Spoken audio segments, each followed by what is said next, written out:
டேய் கேமரா இருக்கு எனக்கு கீழ அடிச்சாரு கேமரா கீழ அடிச்சாரு நீ போய் நில்ற பிரேன் ஒரு போட்டோ டேய் இது அடிச்சறா விட்டுறானே பிரேன் வாடா ஏய் அந்த ரெண்டுல நில்ற அப்பதான் நாம எல்லாரும் கவர் ஆவோம்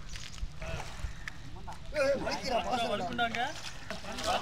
ஏய் தொமே அக்கவே தோக்கி தான் போறோம் வாடா கை பண்ணி கை போதெல்லாம் போட்டுனா செத்துட்டீங்க வாங்க போட்டோ எடுக்கல வீடியோ எப்படி வீடியோ ஆஃப் பண்றது வீடியோ ஆஃப் பண்ணு எப்படி ஏய் அங்க அப்படியே கீழ ரெட் கலர் பட்டன் இருக்கு பாறா